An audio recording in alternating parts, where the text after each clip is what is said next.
Baiklah, saya akan sedikit menjelaskan mengenai fungsi. Satu kali. Saya akan menjelaskan mengenai fungsi dan peran serikat pekerja. Jelas ini menjadi tantangan tersendiri bagi kita para orang-orang yang memang secara sukarela saja kontennya. Yang namanya serikat buruh dimanapun tidak ada menggaji. Tidak ada kepastian gaji di sana untuk personal kan? Karena kita tidak membela buruh. Kita juga membela dan kita kita benar-benar kerja sosial. Karena kalau bicara sebagai buruh jelas, di sini kita punya wewenang, kita punya fungsi yang sangat dominan sekali untuk serikat, untuk para pengurus. Sehingga peran kita sangat dituntut sekali. Sehingga ada beberapa poin yang penting. Pertama, kalau bicara peran yang sangat tinggi bagi saya adalah bahwa membutuhkan sebuah peraturan yang benar-benar di mana antara kedua belah pihak, yaitu buruh yang diwakili serikat pekerja dengan pengusaha yang diwakili itu yang duduk bersama untuk membuat peraturan. Kalau peraturan ini tentu saja yang paling penting adalah bagaimana sebuah perjanjian bersama benar-benar dapat bisa diciptakan untuk kepentingan kedua belah pihak. Untuk kedua pihak. Yang berikutnya adalah sebagai wakil pekerja di dalam lembaga kerjasama praktis ini penting.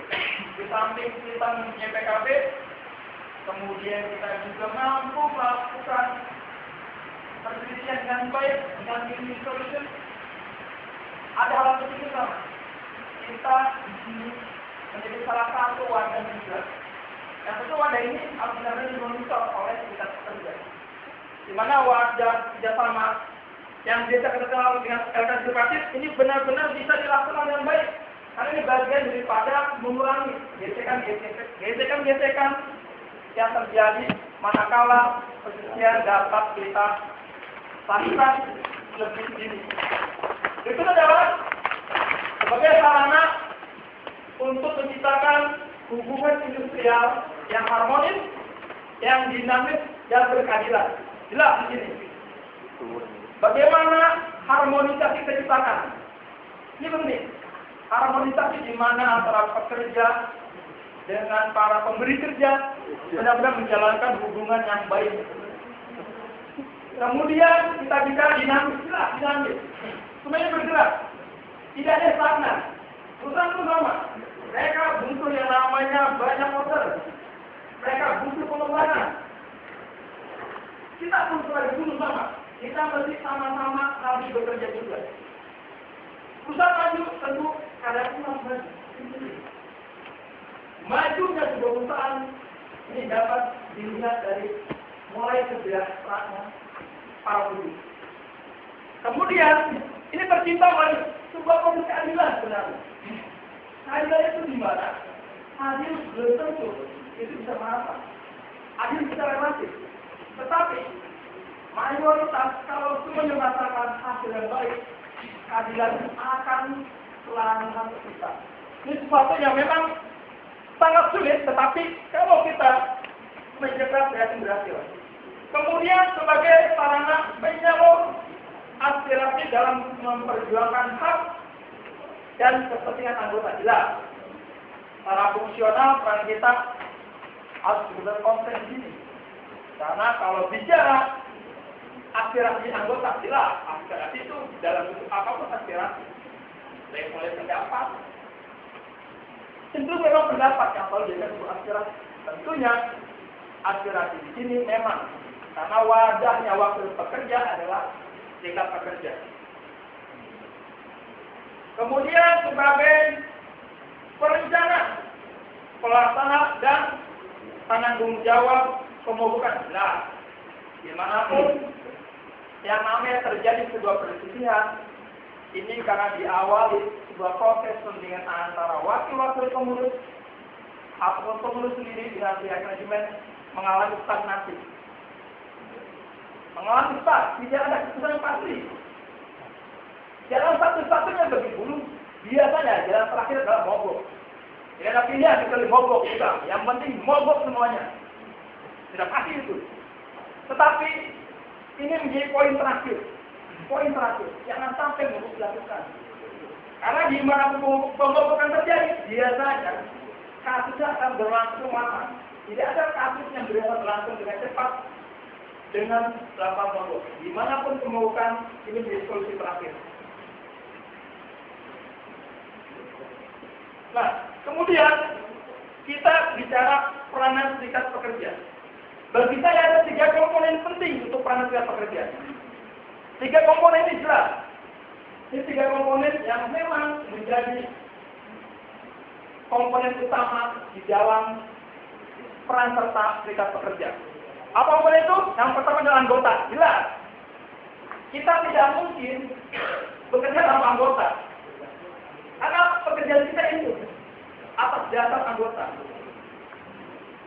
Ini semua adalah proses timbal balik. Kenapa? Karena jelas kita ada karena anggota. Kita pun bekerja karena anggota. Kemudian apa komponen berikutnya?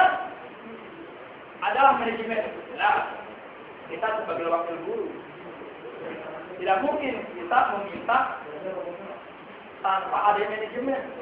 Karena setiap semesta telah memberikan mandat kepada para manajemen untuk melakukan pembicaraan dengan tujuan. Sehingga manajemen sama, manajemen pun tidak bakalan dia mau memberikan sesuatu dengan karyawan secara keseluruhan. Karyawan sudah dikumpulkan. Sulit bagi perusahaan. Bagaimana dengan politik? Jelas semuanya akan terganggu. Tentunya serikat menjadi salah satu solusi bagi mereka. Agar kenapa? Agar semua kebijakan yang perlu dilakukan dapat disampaikan oleh lembaga yang tepat. Kemudian komponen yang ketiga adalah pemerintah. Sangat jelas. Pemerintah mempunyai peranan juga di dalam menentukan proses bagaimana serikat melaksanakannya. Jadi ada beberapa peran serikat pekerja dan anggotanya. Memang peranan di sini jelas. Kalau tadi bicara PNJ, bahwa kita bicara dulu terhadap apa sih fungsi serikat pekerja, kita tadi saya sampaikan. Kemudian sama, peran anggota itu sama terasa. Peran anggota jelas. Jadi pun kita harus ceritakan anggota bagaimana mereka bisa aktif, bagaimana mereka bisa datang pada satu undangan atau pertemuan anggota, kemudian bagaimana peran serta dalam program pendidikan seperti ini, itu sama. Agar semuanya bisa berjalan dengan efektif. Kemudian mengorganisir pekerja yang belum menjadi anggota jadi bagian daripada strategi kita juga agar serikat pekerja tetap eksis di dalam perusahaan tersebut. Kemudian serikat pekerja pada manajemen itu sama. Kita harus memiliki rasa pengertian. Kenapa? Karena ini bagian juga dari strategi kita untuk mendapatkan keinginan yang kita inginkan. Kemudian mengembangkan kepercayaan. Kemudian negosiasi dalam suasana saling percaya. Ini sangat penting sekali. Karena negosiasi kalau tidak didasarkan oleh para pekerja sangat sulit kita untuk mencapai sesuatu yang kita inginkan. Kemudian kesempatan yang sama dalam setiap pertemuan tentu ini penting sekali juga. Karena bagian juga daripada bagaimana saling memberikan strategi. Karena kita adalah sebuah partner yang baik. Kemudian manajemen target kerja bersama terasa semua adalah peranan yang memang tidak dapat kita hindari. Ini hampir sama dengan serikat pekerja juga terasa. Kenapa? Karena semuanya timbul rasa saling pengertian. Kemudian bicara negosiasi pun sama, bicara kesempatan pun sama. Berikutnya adalah peran serta serikat pekerja pada pemerintah. Ya, terima kasih. Karena waktu sudah habis, sehingga saya tidak bisa. Harus habis. Luar biasa ya, makin malam makin ada sebuah perubahan. Makin pas. Ya. Karena pengalaman teman-teman yang lain ini dijadikan